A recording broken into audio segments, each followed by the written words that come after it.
Hey, what's up, everyone? My name's Lionel. I'm your host for LG Productions, and you are watching I Watch You Watch. We are covering Beyond the Gates, currently on CBS, streaming on the Paramount Plus app, and you can watch on Pluto, a streaming app. But I appreciate everyone for coming to my channel. We will be covering September 15th through the 19th. Please like this video. You can also subscribe, and you can leave your comments below. Now let's get into these episodes.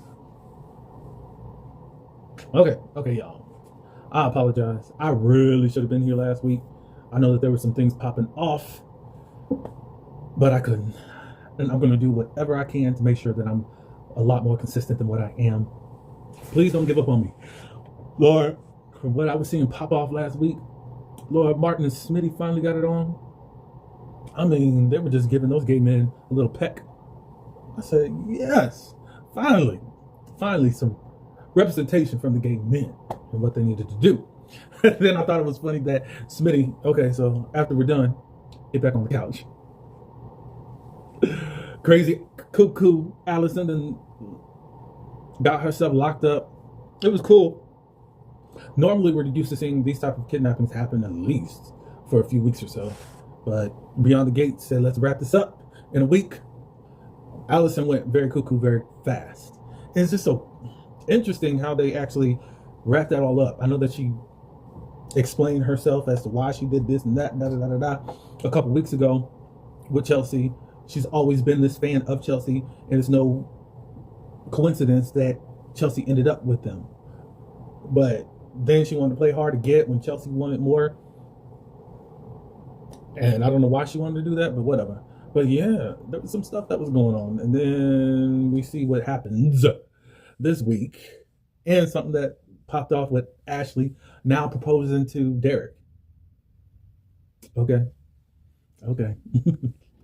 Anyways, for this week, Lord, Smitty and Nicole, they're checking up on each other's. Of course, Martin is still on the couch. It looks like things are getting better, and Nicole is encouraging him to make sure they do get back together. And then Smitty said, wait a minute. Now, you have been so consistent in making sure I get back together with my husband after the stuff he did. We're really in the same predicaments. What's up with you? Like, how come you can't seem to find yourself not forgiving Ted? She said, there are times where she wants to, but she's just not really seeing where we can really get back together. Is it stubbornness, or is Nicole just ready to move on? I still haven't seen Ted really give it his go as far as getting married or getting back with his wife. I mean, you still got your problem around, and your problem is now trying to live right across the street from your in-laws.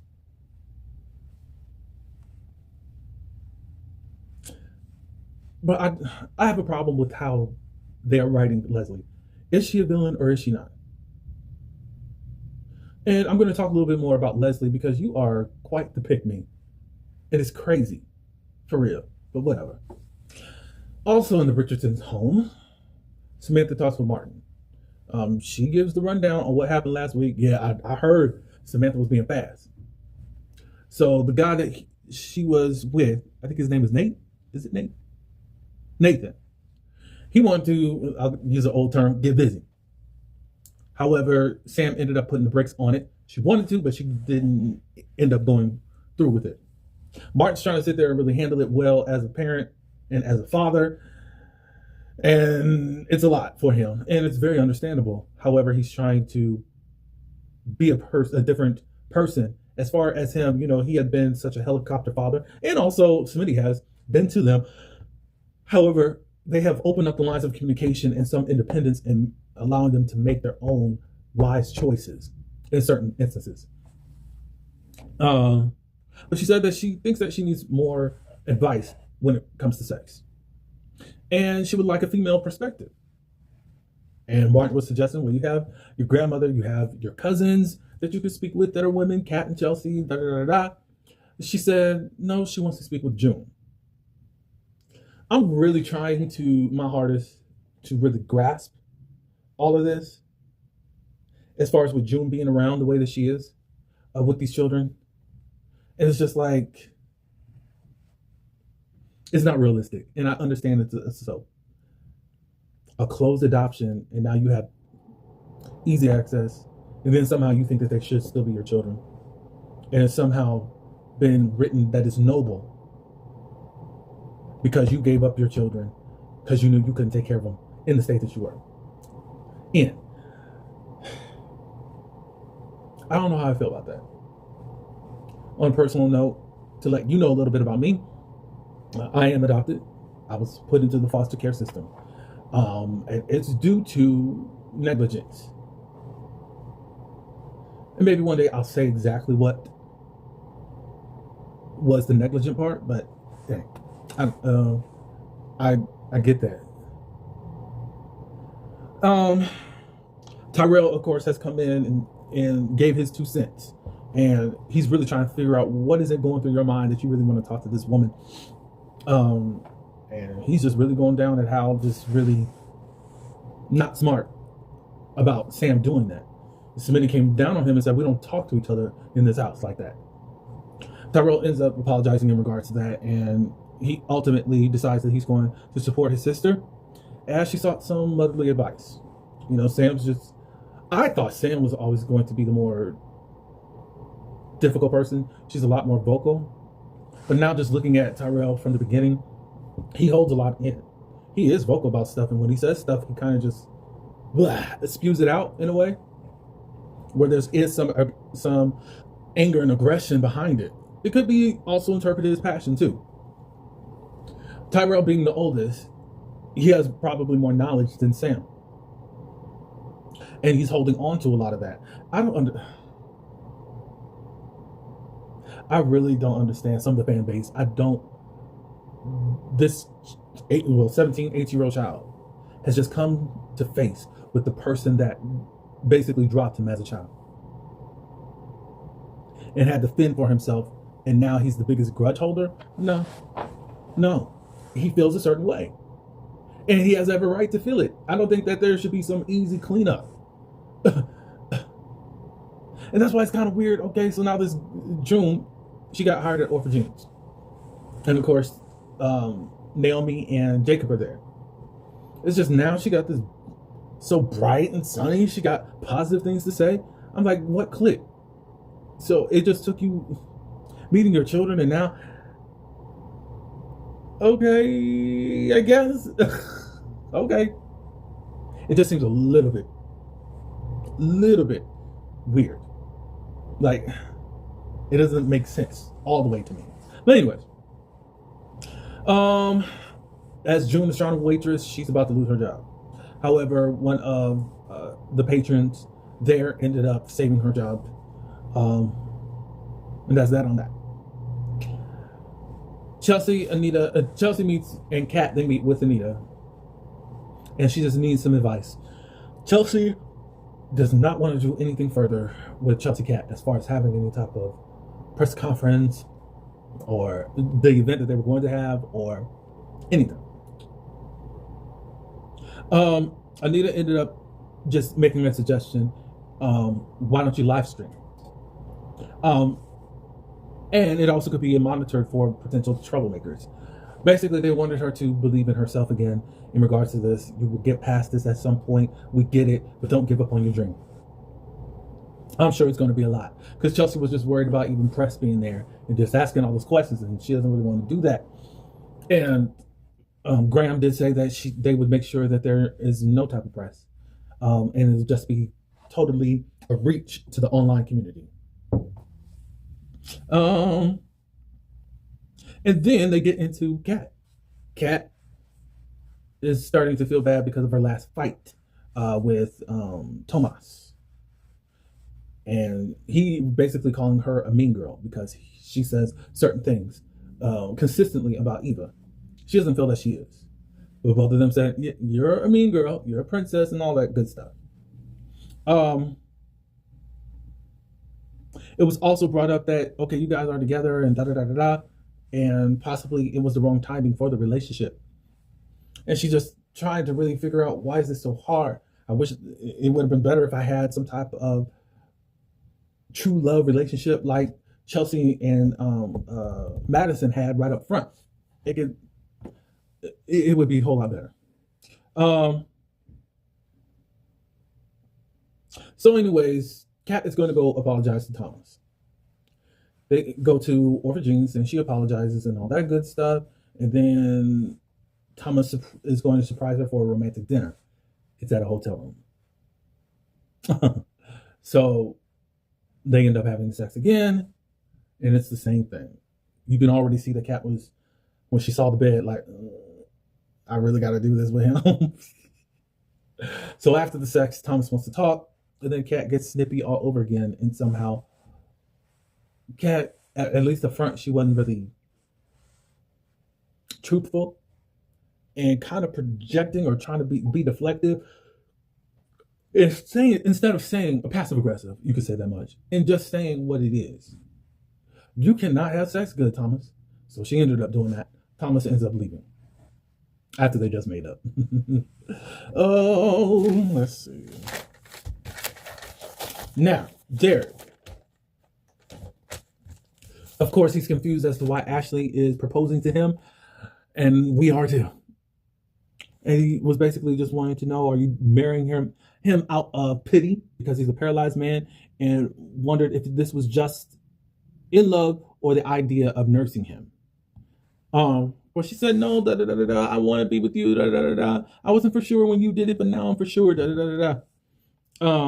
ends up accepting the proposal. And she hears that Andre is at the hospital, and Derek was like, why is he here? And she said, Andre really cares about you. Then we get this flashback from Derek, who came out into the hallway, I guess, a couple weeks ago, and saw them together. And she was like, well, thank God that for something, whatever happened, it led me back to him. And thank God that we didn't actually pursue anything. So at this point, Derek was like, no, go talk to him, blah, blah, blah, blah. Ashley talks to Andre, and he's quite confused by all of this. However, he's going to let Ashley go do what she needs to do. Shanice. She's questioning this engagement too, but talking more with Derek about the whole situation. And Shanice ends up discovering that Derek has some type of sensation within his leg again. And then Shanice really goes in on him, like, I don't know what you're doing. Hopefully you tell Ashley the truth in regards to all of this. And Derek is like, if she does, then it's probably over for us. And Shanice was like, you don't know anything about that. But to just go on to deceive like that is not going to work. So at this point, Derek is supposed to be transferred to an outpatient care facility. However, now he's going to be moving in with Ashley. So Ashley, that has a small space in the first place, who didn't like you being there, they're now going to move, I guess, a hospital bed. That's my guess, into that tiny little apartment. Okay. No, Ashley is very weird and complicated. She knows she still wants Andre, but she's not. And for whatever reason, she's not really, I don't get this whole proposal thing. And it looks like it's just all trying to bury deep down the stuff that she feels for this Andre dude. I really personally don't want Ashley and Andre to be together. I just don't see it for them. But whatever.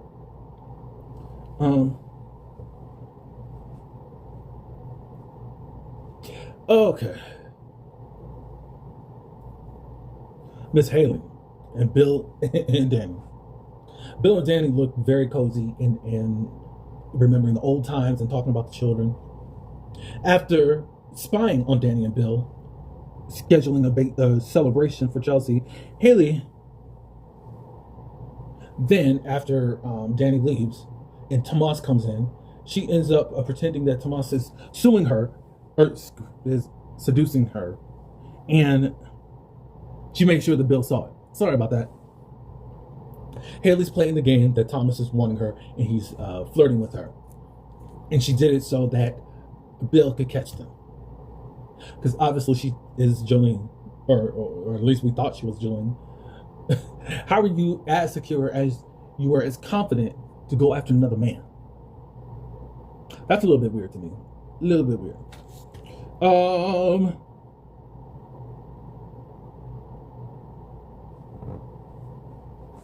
Despite Bill catching on to the ruse, he agreed to Haley's demands. Haley wants him to make new barriers with Danny because they're getting a little bit too close for comfort. Um,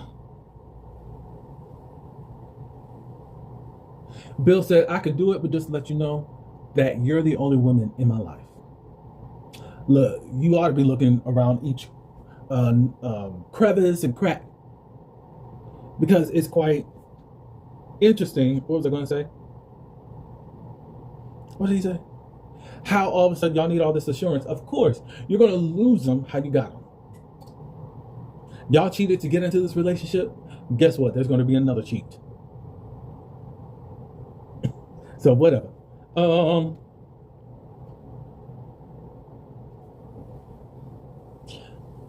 Bill tried to explain, both Danny and never mind. Wait.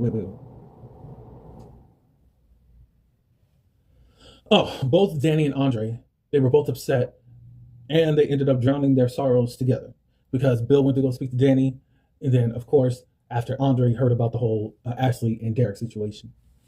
So it's kind of this codependent relationship they have with each other.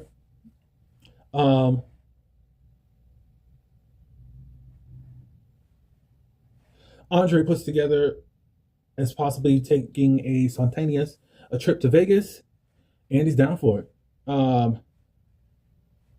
Then Andre drops a hint that they could possibly get married there. We don't know if it's serious or not, but however, we do know that there is a couple that is soon going to be married. Vanessa. All right, Joey is quite interesting to me. Joey is ready for Vanessa to move in with him. And Vanessa was like, no, I don't really want to do that. Joey was like, it looks like laundering my money. She revels in the fact that she is doing all of this laundering, however, but won't admit that she's in love with Joey.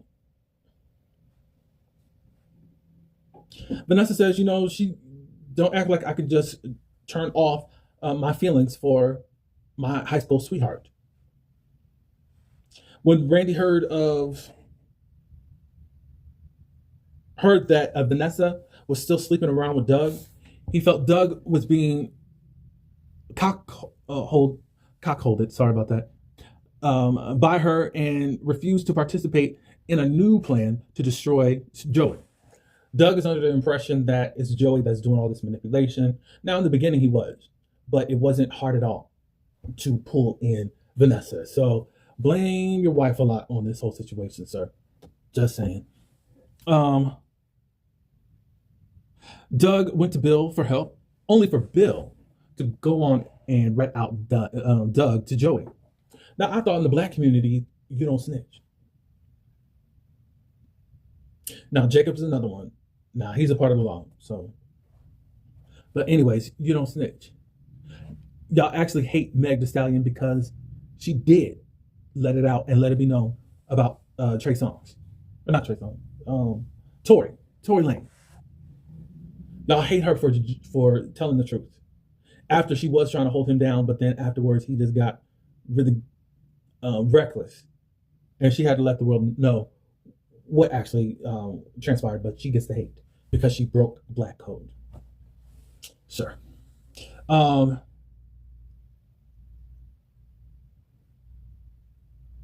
Yeah. So Bill, that's a little bit whack that you have more allegiance to the underworld than you do with your fellow brothers.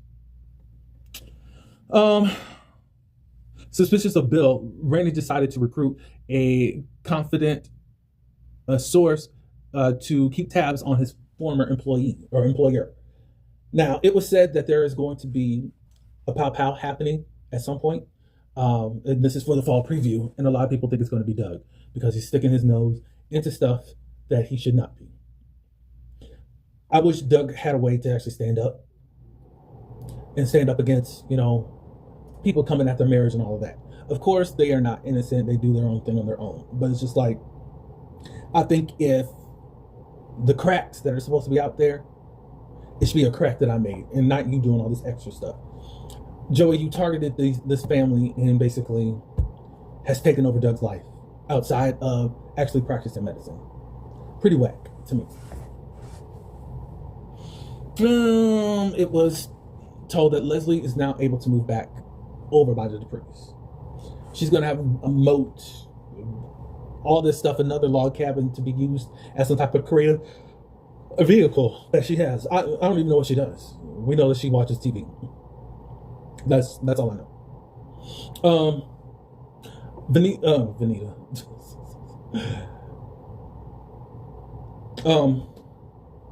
The girl. Leslie still comes over. Leslie wants to know more about her mom. So Anita ends up telling her about Barbara, but she was very against it in the beginning.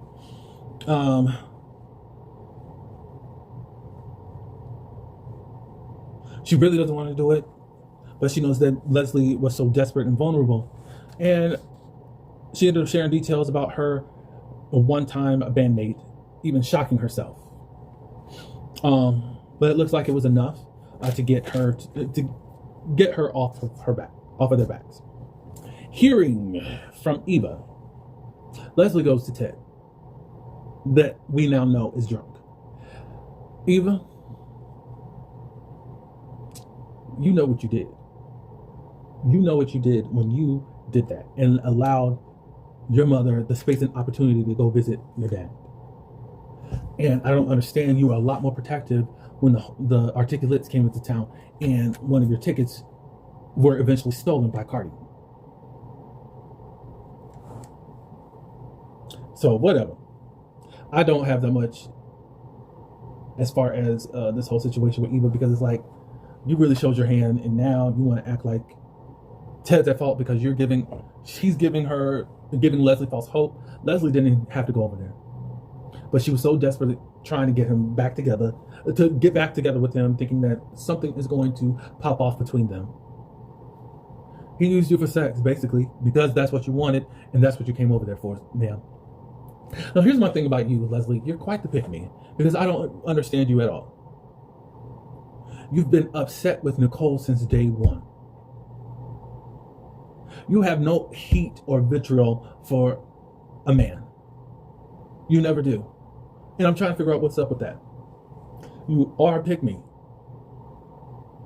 It's just like you need to pick back up with what you had with Ted T.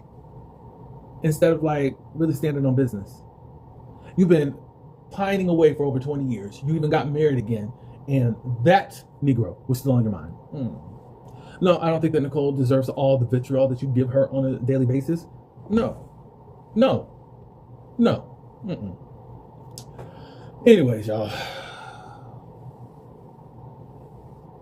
When Ted sobered up, he commanded Leslie not to say anything, but as this like schoolgirl, she wasted no time to go tell Eva what happened. It's crazy. All right, let's move on to Nicole. Nicole talks with Anita that she's been thinking about giving Ted another chance. I said, ooh. But that idea is shattered now that Ted has slept with old girl, Leslie. Leslie ended up presenting a tie that Ted left around. Well, he didn't even leave it around. No, you took it with you. That was his place that you were at. But obviously she thinks that she's going to get this dude back. I said this would never happen. At least not under nothing altering history and altering what's going on around here. Vanessa saw Nicole agonizing over whether or not Ted had actually slept with Leslie after Leslie then showed the tie to her.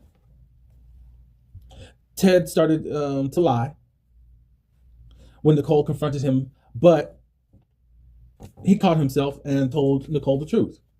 I guess you can win some points with that. Still don't understand why you slept with her. It's not making sense.